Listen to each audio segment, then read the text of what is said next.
সাধারণ জ্ঞান পর্বের প্রথম পর্বে শুরুতে চলে যাচ্ছি আমাদের ছোট্ট বন্ধু মোহাম্মদ ইয়াসিনের কাছে।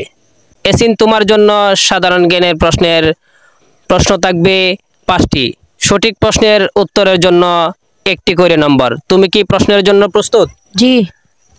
আচ্ছা ইয়াসিন, তুমি বলো, আজকে প্রথম পর্বের সাধারণ জ্ঞানের প্রথম প্রশ্ন হলো আল্লাহর সর্বশেষ ও সর্বশ্রেষ্ঠ নবীর নাম কি? তুমি বলো। হযরত মুহাম্মদ সাল্লাল্লাহু আলাইহি ওয়াসাল্লাম। হযরত মুহাম্মদ সাল্লাল্লাহু আলাইহি ওয়াসাল্লাম। প্রশ্নগুলো সহজ ছিল, কিন্তু উত্তর দেওয়ার জন্য তোমাকে অসংখ্য ধন্যবাদ। প্রিয় দর্শক, আমরা আবারও চলে যাচ্ছি প্রথম পর্বের দ্বিতীয় প্রশ্নের দিকে। দ্বিতীয় প্রশ্নটি হলো মুসলমানদের 2টি নগরের নাম কি? তুমি কি বলতে পারবা? জি। তাহলে বলো। মুসলমানদের 2টি নগরীর নাম হলো মক্কা ও মদিনা। মক্কা এবং মদিনা।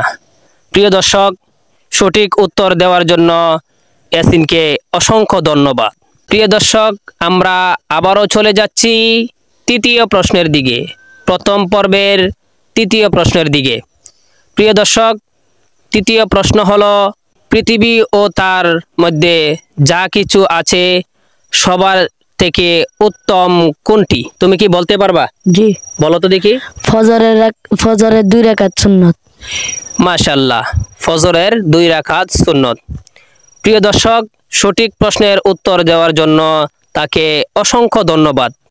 প্রিয় দর্শক, আমরা আবারও চলে যাচ্ছি প্রথম পর্বের 4র্থ নম্বর প্রশ্ন। 4র্থ নম্বর প্রশ্ন হলো ফজরের নামাজ পড়লে কিয়ামতের দিন কি হয়ে দেখা দিবে? তুমি কি বলতে পারবা? জি। বলো তো। ফজরের নামাজ পড়লে কিয়ামতের দিন নূর হয়ে দেখা দিবে। মাশাআল্লাহ, ফজরের নামাজ পড়লে কিয়ামতের দিন নূর হয়ে দেখা দিবে। প্রিয় দর্শক, সঠিক প্রশ্নের উত্তর দেওয়ার জন্য ইয়াসিনকে অসংখ্য ধন্যবাদ। প্রিয় দর্শক, আমরা আবারও চলে যাচ্ছি প্রথম পর্বের 5ম নম্বরের প্রশ্নের দিকে। 5ম নম্বর প্রশ্ন হলো ফজরের নামাজ পড়লে কি বৃদ্ধি করে? ফজরের নামাজ পড়লে সৌন্দর্য বৃদ্ধি করে। মাশাআল্লাহ, অসংখ্য ধন্যবাদ সঠিক প্রশ্নের উত্তর দেওয়ার জন্য। প্রিয় দর্শক, প্রথম পর্ব এই পর্যন্তই সমাপ্ত। দ্বিতীয় পর্ব পেতে আমাদের ইসলামিক চ্যানেলটি সাবস্ক্রাইব করুন। সুখে থাকবেন, ভালো থাকবেন। আসসালামু আলাইকুম ওয়া রাহমাতুল্লাহি ওয়া বারাকাতুহু।